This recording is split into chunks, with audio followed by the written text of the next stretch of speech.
이렇게 흐뭇하고 멋진 걸 어디서 보겠어요? 영락교회 특세에 있는 겁니다. 다음 달을 또 기대해 주시기 바랍니다. 우리 부부선교회 감사합니다. 여러분 아마 오늘 보시면서 나도 부부선교회 가입했으면 좋겠다 그렇게 생각하시는 분들이 계실 것 같은데 가능하겠습니까? 마음으로는 얼마든지 가능해요. 우리들의 심령이 하나님의 은혜로 청춘이 되기를 원합니다. 독수리가 날개치며 올라가는 것처럼 하나님의 은혜가 함께하면 우리가 다 젊은 믿음을 가지고 열정을 가지고 하나님을 섬길 수 있다고 믿습니다. 여러분 이제 우리 고등부를 졸업하면 그 다음에 가는 데가 이제 대학부잖아요. 또 베드로부로 가서 이렇게 가는 우리 젊은이들도 있는데, 그리고 이제 나이가 조금 더 들면 청년부로 다 올라갑니다. 근데 청년부를 35살까지 이렇게 정해놨어요. 그러면은 35이 넘은 청년들은 어떻게 하나? 그 청년들은 청년 선교회라고 이제 조직이 모임이 따로 있습니다. 그래서 청년부를 마친 젊은이들은 청년 선교회로 가게 되는 거죠. 그런데 청년 선교회 혹은 또 청년부 있는 이들 중에서 결혼을 하는 젊은이들이 있어요. 그 결혼을 한 사람들은 그 안에 또 신혼부부 모임을 이렇게 모여서 그 처음 결혼 생활을 어떻게 하는지, 그 안에서 믿음으로 어떻게 섬겨야 되는지를 같이 나누고 훈련을 받게 됩니다. 이제 그러다가 보면은 하나님께서 귀한 아기들을 허락해 주시거든요. 그래서 여기 아이들이 이렇게 있잖아요. 또 아이들을 키우는 요 또래가 되시면 그때는 이제 부부 선교회로 옮기는 거예요. 그래서 같이 아이들을 믿음으로 어떻게 키우는지 나누면서 믿음 생활을 같이 하는데, 부부 선교회가 열심히 왕성하게 모여 주셔서 참 감사를 드리고 오늘 아침에 고맙다는 인사를 다시 한번 드립니다. 이제 이 부부 선교회가 앞으로 해야 될 숙제가 하나 있는데, 우리 교회 18개 교구가 있지 않습니까? 이분들이 다 각 교구에 흩어져 살고 계시죠. 그래서 이제 부부 선교회를 교회에서 이렇게 모이는 모임을 그동안 열심히 했는데, 이제는 그 부부 선교회를 마치 우리 여전도의 남선교회 지회를 만들듯이 이제 교구 안에서도 이제 부부 선교회들이 모이기 시작을 해서 지금 우리 교회 구역들이 많이 노쇠하시고 어려움이 많은데, 이제 각 교구 안에서 이렇게 젊은 부부들이 모여가지고 구역도 활성화하고 또 거기서 소그룹도 하고 또 어르신들 우리 교회를 지금까지 섬겨오신 분들을 받들기도 하고 이러면서 우리 교회가 이렇게 잘 이어내려가기를 원하고 있습니다. 그래서 이분들이 또 사남선교회, 사여전도회와 다 이렇게 연결되는 또래가 아닙니까? 그래서 앞으로 우리 교회 3040 세대가 힘을 얻고 더 숫자도 많아지고 뜨겁게 모이고 하나님 앞에 믿음으로 살아가고 아이들도 잘 키우고 이렇게 해서 믿음의 가문으로 우뚝우뚝 서고 앞으로 우리 영락교회를 세워나가는데 이분들이 기둥이 될 수 있기를 간절히 바랍니다. 여러분, 그래서 이제 3040 그 세대를 위해서 우리가 특별한 관심을 가지고 당회에서도 많이 기도하고 애를 쓰고 있습니다. 제 마음도 마찬가지고요. 여러분들 기도하실 때 우리 젊은 세대들을 위해서 끊임없이 기도해 주시기를 바랍니다. 그런데 이제 학교 다니는 또래까지는 그냥 공부가 무거운 짐인데, 이제 그 다음 이 3040 세대는 직장의 초년병이고 또 아이들이 태어나서 아이들을 키워야 되는 육아의 부담도 굉장히 많고 또 아직 사회적으로 안정된 게 아니잖아요. 한 50, 60대면은 어느 정도 사회적으로도 모든 걸 다 이렇게 안정되게 하는데 이분들은 참 힘든 세대라고 할 수 있어요. 더군다나 경쟁이 치열한 오늘의 사회 속에서 믿음을 가지고 산다는 게 참 어려운 때죠. 우리 드라마 같은 데 보면 세상이 얼마나 부패했는지 알 수 있는데 그것과 맞서면서 믿음을 지키면서 하나님의 사람으로 승리하는 게 쉬운 일이 아니죠. 그래서 우리가 전폭적으로 기도하고 응원하고 하나님의 뜻을 이루기 위해 애써야 될 줄로 믿습니다. 다시 한번 우리 축하하고 격려하는 박수를 보내도록 하겠습니다.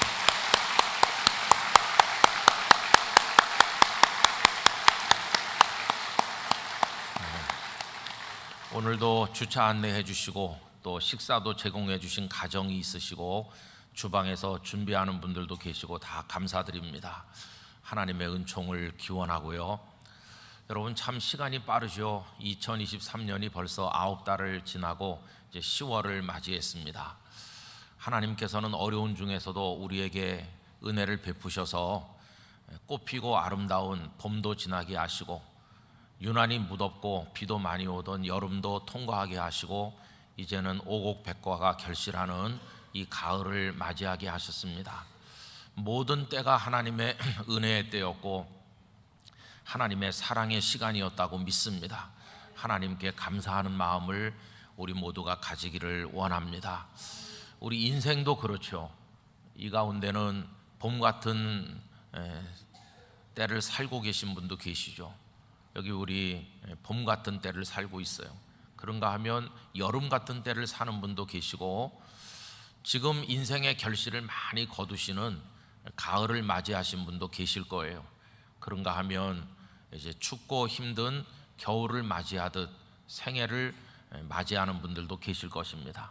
간절히 바라기는 우리 상황이 어떠하든지 우리의 때가 어떤 때든지 모든 순간 모든 상황에서 우리 영락교회 성도님들이 하나님의 은혜로 살아가시기를 바라는 것입니다. 하나님 잘 믿는 분들 되시기를 바랍니다. 요즘 들어서 우리 한국교회를 바라보면서 이런저런 생각이 참 많습니다. 우리 한국교회가 세상에 등불이 돼야 되고 존경받는 그리스도인들이 가득해야 되는데 우리들이 많이 힘을 잃어버렸구나 하는 안타까움을 목회하는 저만 느끼는 것은 아니고 우리 모든 성도님들도 똑같이 느끼시고 계실 것이라고 믿습니다. 그러면서 우리 마음에 더 간절하게 다가오는 숙제는 뭐냐 하면 이렇게 혼란한 시대일수록 하나님을 더 잘 믿어야 될 텐데 어떻게 하면 더 잘 믿는 진짜 성도가 될 수 있을까 하는 것입니다. 여러분 흔히 무늬만 이렇게 말하죠. 무늬만 크리스찬인가 아니면 진짜 크리스찬인가 이렇게 말할 수 있다는 것입니다. 그때 아주 중요한 어떤 분기점 하나가 있어요. 믿는다고 말하기는 다 말하는데 더 잘 믿기 위해서 넘어서야 될 그 하나의 분기점, 어떤 단계가 있어요. 그거를 오늘 아침에 나누면서 우리 가정이나 우리 개인이나 우리 영락교회가 하나님을 정말로 더 성숙하게 바르게 잘 믿는 사람이 되기를 바라는 마음으로 그 말씀을 오늘 아침에 잠시 나누려고 합니다. 여러분 예수님의 그 삶에 있어서 많은 동네와 연관되어 있는데 특별히 예수님께서 좋아하신 동네가 어딜까 하는 생각을 해볼 때가 있어요. 우리 예수님의 생애와 관련된 지역을 얘기한다면 베들레헴을 빼놓을 수가 없겠죠. 베들레헴은 탄생지입니다. 그러나 예수님 입장에서 보면 베들레헴은 탄생하신 곳일 뿐이지 뭐 거기서 사신 것도 아니고 아무 그 다음엔 연관이 없어요. 금방 베들레헴을 떠나셨고 애굽으로 내려가서 헤롯의 칼을 피해 가지고 계시다가 나중에 나사렛으로 오셨으니까 나사렛이 훨씬 더 예수님께 연관이 깊은 곳이죠. 머문 시간의 길이로 본다면 제일 오래 머무신 곳이 나사렛입니다. 애굽으로 피난 가신 예수님께서 정확하게 몇 살쯤 되셨을 때 나사렛에 오셨는지 우리는 잘 알지 못합니다. 그러나 전에도 말씀드린 것처럼 그 예수님께서 피난 오셔서 머물렀다고 하는 그 애굽의 그 지역에 기념교회가 있어요. 그 기념교회 안내원 그 가이드 하시는 분의 말씀에 따르면은 예수님이 이곳에서 한 7년쯤 살다가 나사렛으로 가셨다고 그런 얘기를 하더라고요. 그러니까 예수님께서 한 우리 초등학교 들어가기 직전 정도 되는 그때까지는 애굽에 계셨나 이렇게 생각을 했었습니다. 어쨌든 한 7살, 8살 되셨을 때 나사렛에 오셨다면 30살쯤 되셨을 때 이제 메시아 사역을 시작하신 거니까요. 한 20년 이상을 나사렛에서 사셨죠.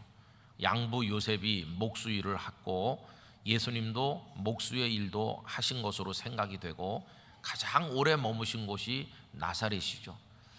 그래서 예수님을 나사렛 예수 이렇게 부르지 않았습니까? 그런데 예수님께서 정말 사랑하신 곳은 어딜까? 저는 나사렛인 것 같지는 않습니다. 왜 그러냐 하면 예수님께서 메시아 사역을 시작하셨고 나사렛에 가셨을 때 나사렛 사람들이 예수님을 어떻게 대했습니까?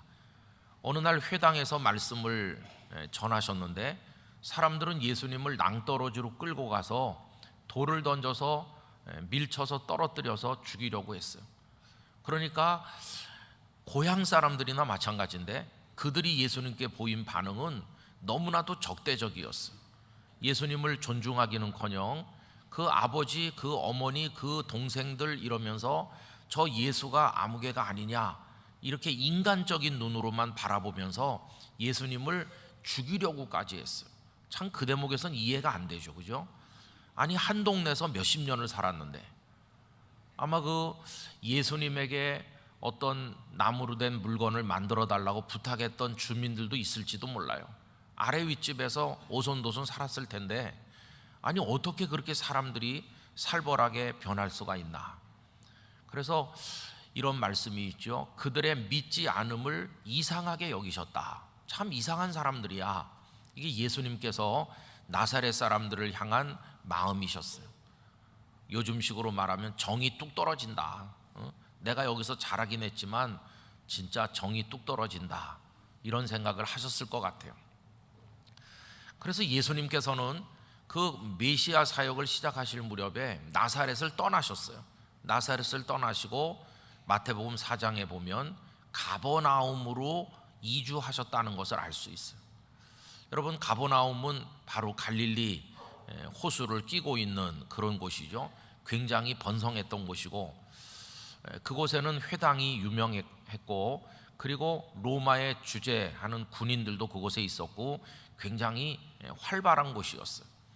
마태복음 8장에 어떤 로마의 백부장이 자기 늙은 종이 중풍병에 걸렸을 때 예수님께 와서 그 하인의 병을 고쳐달라 이렇게 말했던, 그래서 예수님께서 이스라엘 중에서도 이만한 믿음을 보지 못했다고 칭찬하신 그 백부장이 주둔했던 곳도 바로 거기죠. 로마 군대가 주둔할 정도로 아주 중요했던 곳이고 어업이 굉장히 번창했고 또 로마가 세금을 거둘 때 세리들을 통해서 거두는데 거기 세관이 있어서 그래서 많은 세금을 거두기도 했고 물산이 풍부했던 곳이 가버나움이었어요.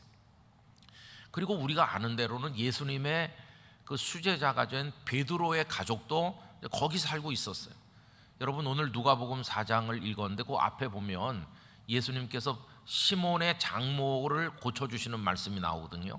그 시몬이 바로 베드로죠. 그러니까 가버나움은 예수님께서 많은 이적을 행하신 곳입니다. 가버나움 회당에서 말씀을 가르쳤고 혈루증 여인이 고침받은 곳도 거기고 회당장 야이로의 딸이 죽었다가 살아났는데 거기도 바로 그 가버나움이고 가버나움에서 예수님은 많은 말씀을 가르쳤고 많은 능력을 행하셨어요. 그리고 레위라고 불리던 세리를 불러서 제자를 삼으신 곳, 그 레위가 마태가 된 거 아닙니까? 그것도 역시 가버나움이었어요. 이 가버나움과 관련된 이야기가 복음서에 굉장히 많은 양을 차지하고 있습니다. 그래서 저는 예수님께서 가버나움을 사랑하셨을 거다. 가버나움에 깊이 정이 들었고 가버나움을 그 갈릴리 지역 선교의 어떤 거점처럼 여기시면서 그곳을 중심으로 다른 곳에 가셨다가 또 다시 가버나움에 오셨다가 이렇게 하셨구나 하는 걸 알게 돼요. 거라사인의 마을로 가셔서 그 무덤가에 사는 귀신 들린 사람을 온전케 하신 얘기를 여러분 아시죠? 그건 이제 가버나움에서 배를 타고 곧장 건너가면 그 맞은편이 거라사인의 그 동네고요. 지금의 골란고온 쪽에 있는 거죠. 그리고 예수님은 다시 배를 타고 돌아오셨는데 성경은 가버나움에 돌아오신 것을 본 동네에 오셨다 이렇게 말했어요. 그러니까 예수님의 삶의 터전이 사역의 중심이 바로 가버나움이었구나 하는 것을 알 수 있습니다. 자, 그래서 가버나움과 예수님은 아주 밀접한데 그러면 가버나움 사람들은 예수님을 어떻게 생각했을까요? 가버나움 사람들도 예수님을 열렬히 환영했습니다. 거라사인의 마을에 가셨다가 예수님께서 다시 배를 타고 되돌아오셨더니 많은 사람들이 예수님께 나와서 예수님을 환영했어요. 그러니까 그들의 입장에서 보면 예수님이 우리 마을을 떠났으면 하는 그런 예수님이 아니고, 그들은 예수님을 영접했는데 우리 예수님 이렇게 말했을 것 같아요. 우리 예수님이 오셨다. 우리 예수님. 그래서 예수님을 모시고 예수님과 함께 사는 걸 좋아했던 사람들, 그들이 가버나움 사람들이죠. 여러분, 그들의 그런 마음을 한번 오늘 우리에게 적용해서 생각해 보면, 우리 성도님들 예수님 좋아하시죠? 예수님과 함께 사는 거 원하시죠? 예수님께서 여러분 집에 오시면 어떠실 것 같아요? 아니, 예수님이라고 하지 말고 교구 목사님이 신방 오면 어떨 것 같아요? 아마 교구 목사님이 신방 오면 마음이 복잡할 것 같아요. 왜 그러냐 하면, 목사님이 우리 집에 와서 기도해 주신다.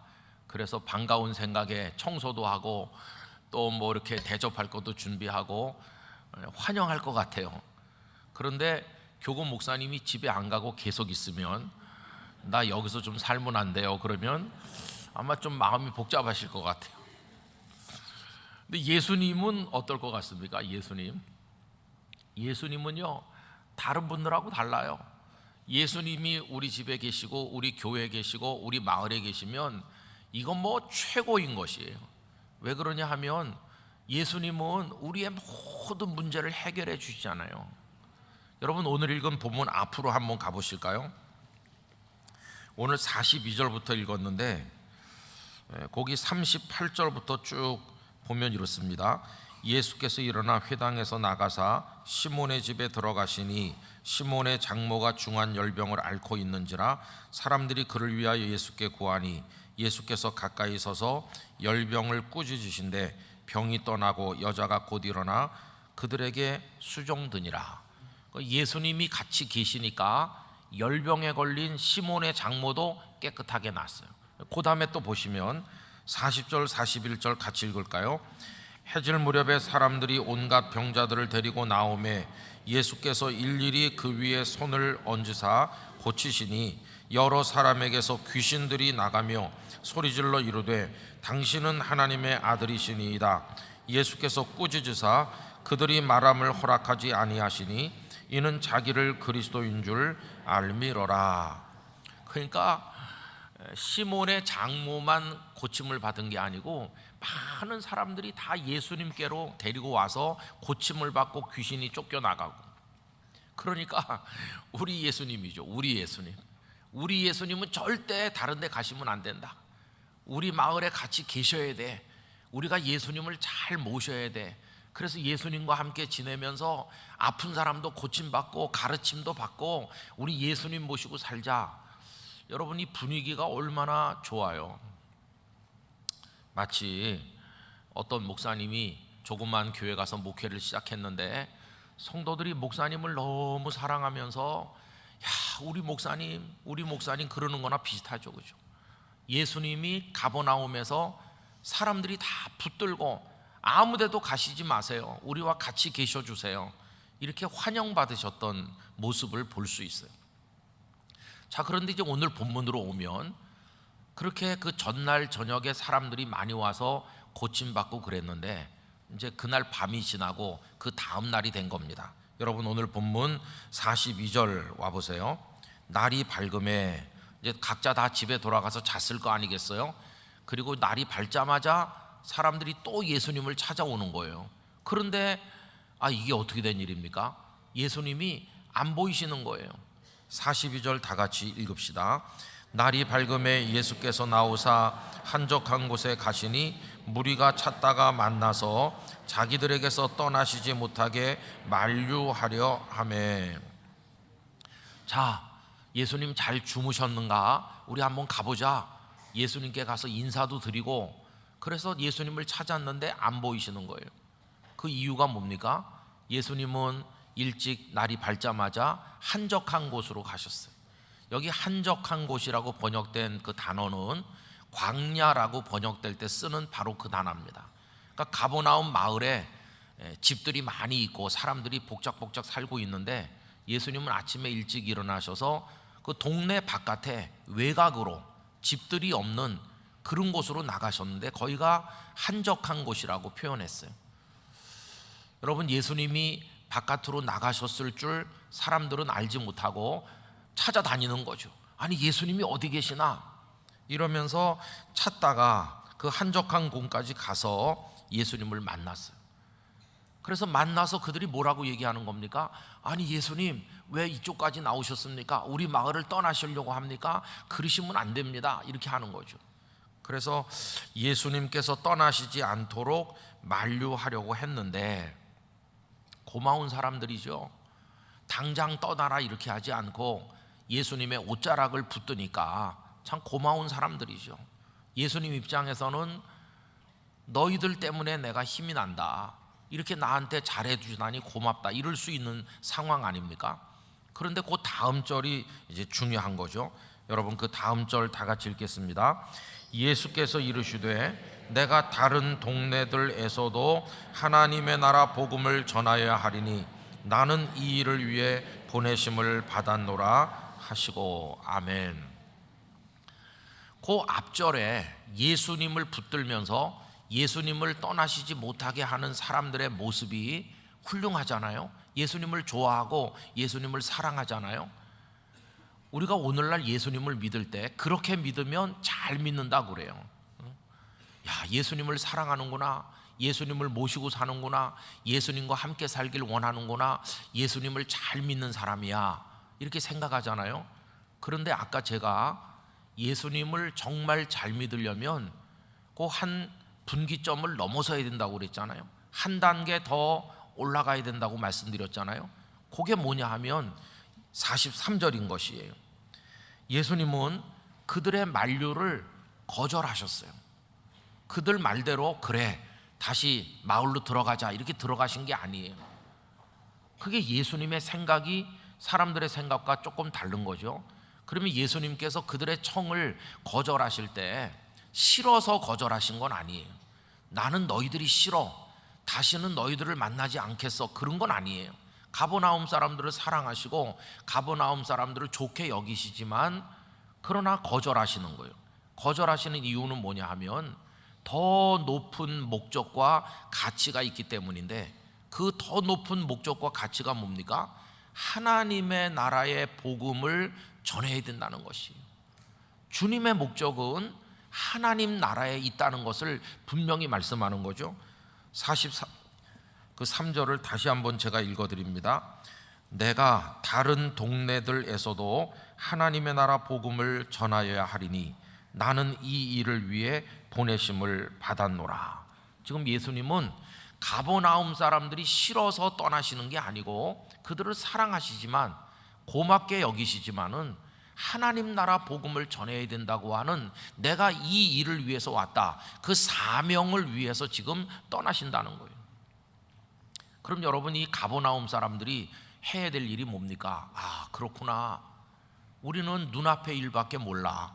예수님이 우리와 같이 계시면 우리에게 좋고 우리가 행복하니까 예수님 언제까지라도 모시고 살고 싶은데 우리 생각이 짧았어. 예수님이 오신 목적은 우리 병이나 고쳐주시고 우리나 즐겁게 해주려고 오신 게 아니야. 예수님은 하나님 나라를 세우러 오신 분이시고 우리 마을뿐만 아니라 다른 마을에도 다 전하셔야 되니까 아쉽지만 예수님은 가시는 게 맞아. 다른 마을에도 가셔서 하나님 나라 복음을 전하셔야지. 이러면서 예수님을 보내드리는 게 그게 가버나움 사람들의 태도라고 하는 것입니다. 여러분, 여기서 참 아쉬운 게 있는 거죠.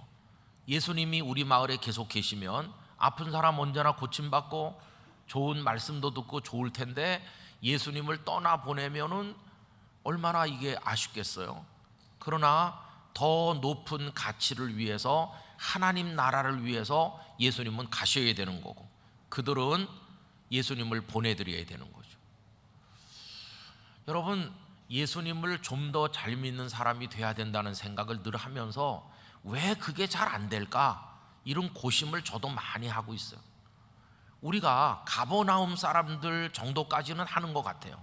여러분, 지난주일 낮예배 시간에 가나안 여인이 귀신 들린 딸이 있었는데 예수님께 와서 끝까지 매달리는 모습을 나누지 않았습니까? 심지어 예수님께서 자녀의 떡을 개들에게 주는 것이 합당하지 않다는 참 듣고 있기 민망한 말씀까지 하셨음에도 그 여인은 올소이다 그러면서 개들도 주인의 상에서 떨어지는 부스러기를 먹지 않습니까? 이러면서 매달렸잖아요. 그래서 제가 지난주일 드린 말씀이 우리 주님께 나가서 은혜를 사모해야 된다, 간절히 은혜를 사모해야 된다고 말씀드렸죠. 우리가 그런 모습을 가져야 돼요. 지금 여기 가버나움 사람들이 주님 절대로 떠나지 마시고 우리 마을에 같이 계셔서 우리를 사랑해 주시고 우리를 돌봐주세요, 이게 그 매달리는 모습이잖아요. 근데 우리가 거기까지는 많이 이르러 있는 것 같아요. 살다가 어려운 문제가 있고 힘들고 아픈 데가 있고 그러면은 주님께 나와서 주님을 불러요. 그리고 주님은 우리를 외면하지 않으세요. 여러분, 지금도 주님은 우리의 기도에 응답하시는 줄로 믿습니다. 지난 주일에도 예배 마치고 저 뒤에 서 있는데 어떤 권사님이 오셔서 인사를 하시는 거예요.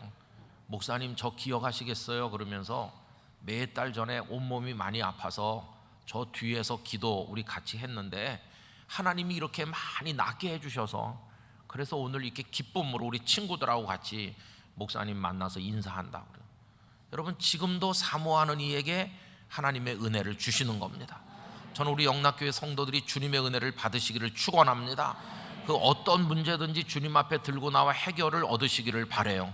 그래서 주님께 감사하는 믿음의 생활 하시기를 축복합니다. 자, 그런데 더 잘 믿는 성도가 되려면 그걸 이제 넘어서야 되는 거예요.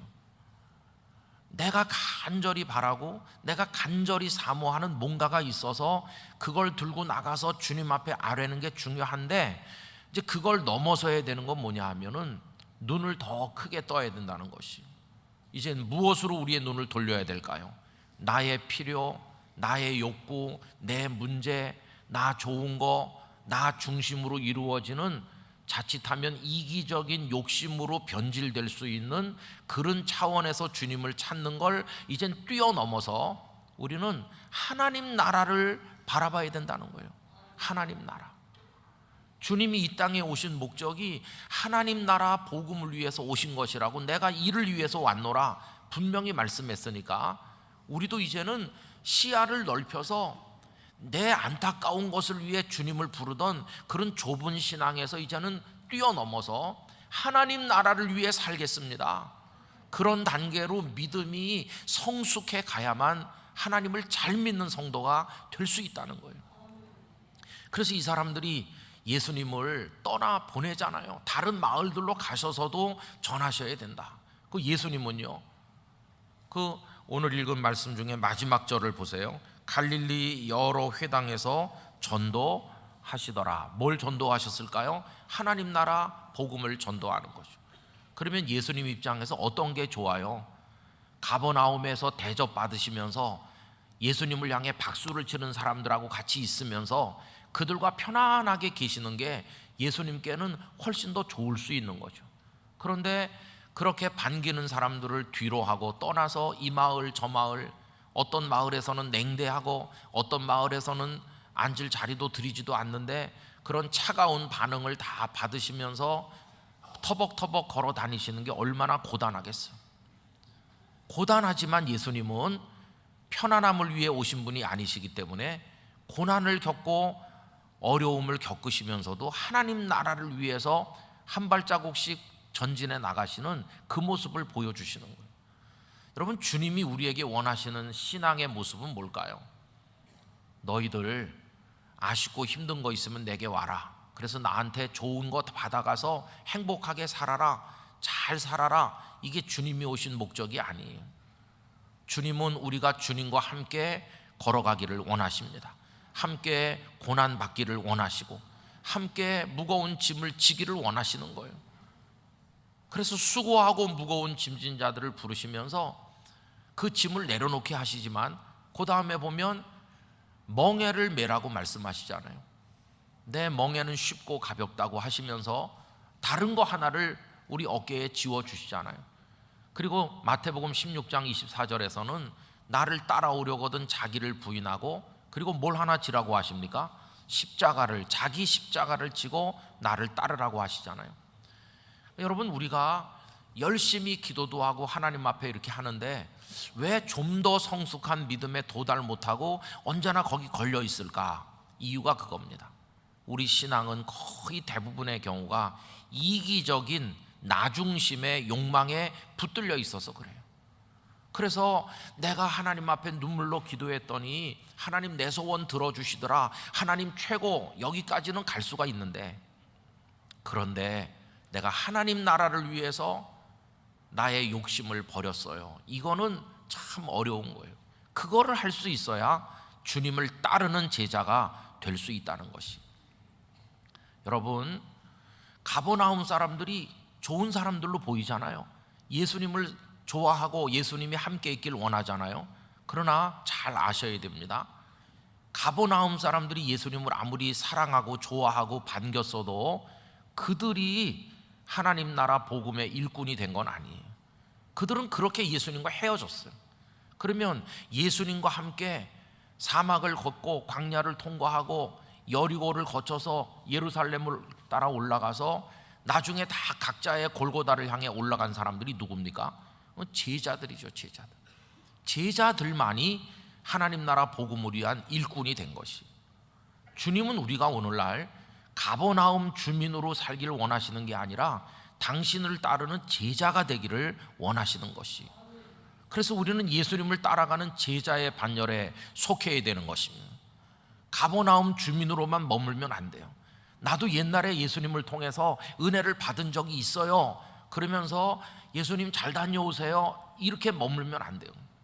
이제 우리의 신앙은 주님, 하나님 나라 복음을 위해서 저도 주님을 따라가겠습니다, 그러면서 주님과 함께 가야 되는 거죠. 가는 길은 고단하고 숨이 차고 힘드는 길이죠.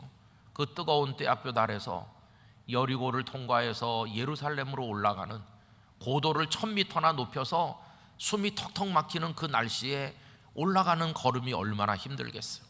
그러나 올라가야 예루살렘에 도착하는 거고, 겟세마네에 도착하는 거고, 낙오하지 말고 계속 올라가야 골고다에 오르는 거고, 그리고 십자가를 지고 천국에까지 오르는 진정한 주님의 사람이 될 수 있는 것이.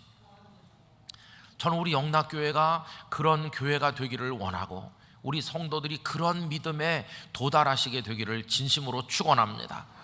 여러분, 우리는 다 우리 필요에 따라서 주님을 불러요. 하나님, 우리 가정에 복 주시고 내게 복 주시고, 다 그런 필요에 따라서는 주님을 부르는데, 사모하고 눈물 흘리고 부르짖기도 하는데, 하나님 나라 복음을 위해서 하나님 앞에 나갈 때는 얼마나 부끄러운가, 그런 생각이 들어요. 이제 성숙한 믿음을 위해서 우리 모두가 하나님 나라를 향한 도전에 나서게 되기를 간절히 바라는 것입니다. 저 같은 목사도요, 저 목사님이 목회 열심히 한다, 그런데 들어가 보면 자기 목회적 성공을 위해서 늘 기도하고 열심히 하는 거라면 그건 가버나움 주민처럼 하는 거예요. 자기 목회적인 성공을 위해서 그렇게 하는 거라면 가버나움 주민이죠. 그러나 주님, 저의 목회적인 성공이나 이런 거 다 내려놓고 주님이 원하시는 말씀을 전하고 주님이 원하시는 사역을 하고 주님을 위해 살길 원합니다, 그러면서 주님과 함께 길을 떠나는 마음으로 섬기는 사람이 있다면 그 사람이 진짜 하나님 나라 일꾼이 되는 거 아니겠어요?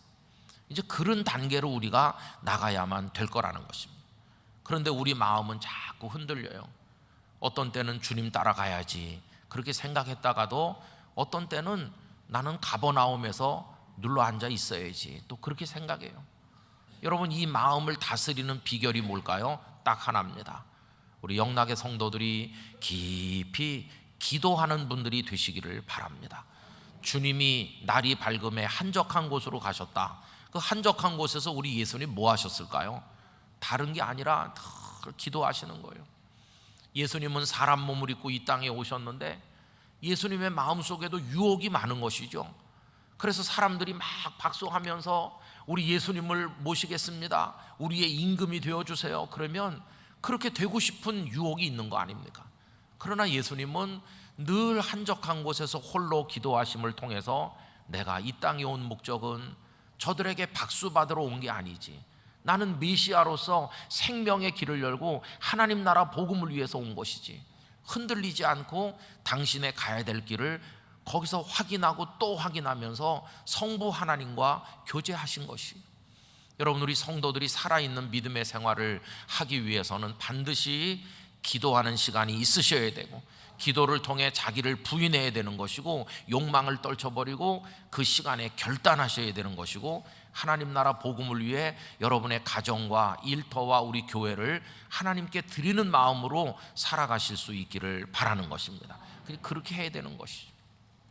오늘 부부 선교회가 이렇게 찬양하셨는데, 저는 우리 가정이 다 예수님을 모신 가정이 될 뿐만 아니라 그걸 뛰어넘어서 예수님께 드려지는 가정이 되기를 원합니다.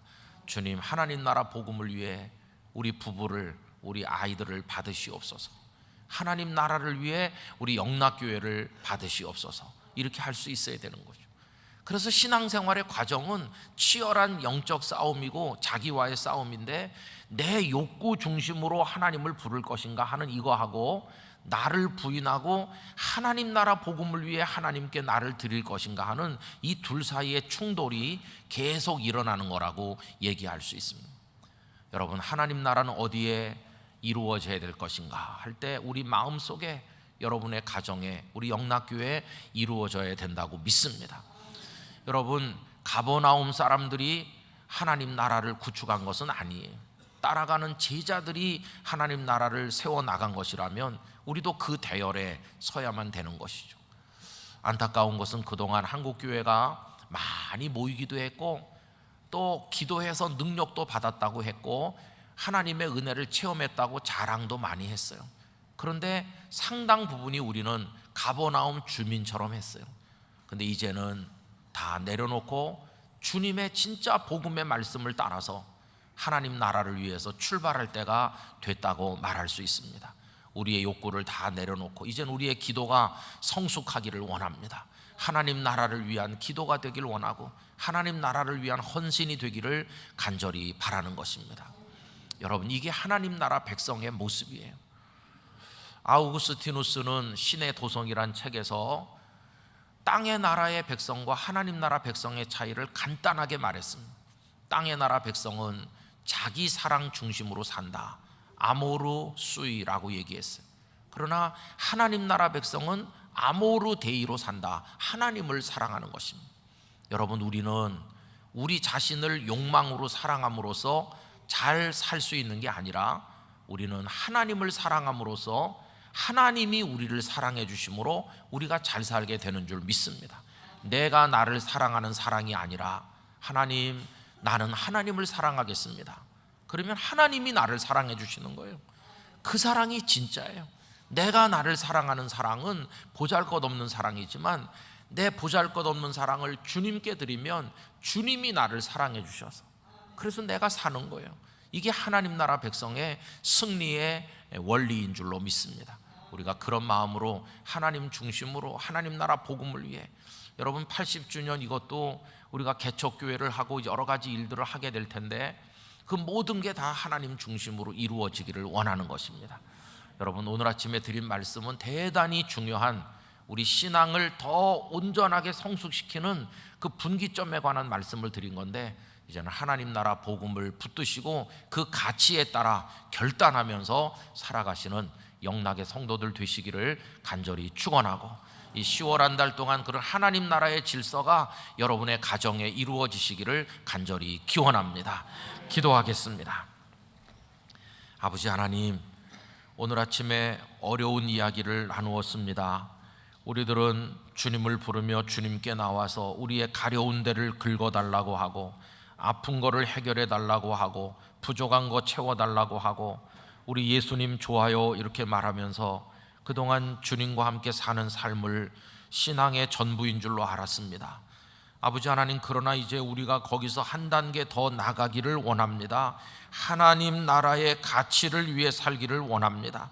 아버지 하나님, 그 하나님 나라 복음을 위하여 내려놓을 것 있으면 내려놓고, 우리의 기도가 성숙하게 해주시고 주님 주신 십자가를 지고 따라가는 더 거룩하고 성숙한 그리스도인으로 승리하게 만들어 주시옵소서. 그래서 가정 안에서부터 하나님 나라가 이루어지기를 원합니다. 우리 마음속에 하나님 나라가 이루어지기를 원합니다. 이제는 새로운 가치를 가지고 살아가기를 원합니다. 영락교회가 하나님 나라 가치를 품은 성도들로 넘치게 해주시기를 원합니다. 10월 한 달 동안 성도들의 기도가 살아있게 하여 주시옵소서. 예배가 살아있게 하여 주시옵소서. 가정에 복된 하나님의 평강이 있게 하여 주시옵소서. 가난하고 병들고 어려운 성도들 낙심하지 않게 하여 주시옵소서. 주님을 의지하며 승리하게 하여 주시옵소서. 부부 선교회를 축복하시고 아이들 잘 자라게 해주시고 가정의 평강을 더하여 주시옵소서. 우리 교회 3040 세대에 하나님의 은총을 내려 주시옵소서. 연로하신 어르신들 10월 한 달 동안 평안하게 하시고 그 영혼이 하나님 앞으로 더 가까이 나가게 하여 주옵소서. 공부하는 자녀들의 학업에 진보가 있게 하여 주시옵소서. 사업하는 분들에게 지혜의 눈 그리고 사업의 경륜들을 더하여 주셔서 어려움을 이기고 하나님 주신 복을 받게 하여 주시옵소서. 가정들이 다 예수님을 모신 가정으로 살고 하나님 앞에 순종하는 가정으로 살아가도록 은혜 내려 주시옵소서. 10월 한 달 동안 대한민국을 평온하게 하여 주시옵시고 우리의 기도 제목에 응답하여 주시옵소서. 오늘도 이 집회를 위해서 식사를 제공하시는 가정에 그리고 안내하시는 주의 종들에게 여러 가지 섬긴 많은 분들에게 복의 복을 더하여 주시옵소서. 이제는 생명의 구주 예수 그리스도의 은혜와 하나님 아버지의 사랑과 성령님의 교통하심이 하나님 나라 가치를 위하여 우리의 중심의 이기적인 욕심들을 내려놓고 더 성숙한 신앙으로 승리하길 원하는 모든 영락의 성도님들 위해 영원히 함께 하시기를 축원하옵나이다. 아멘.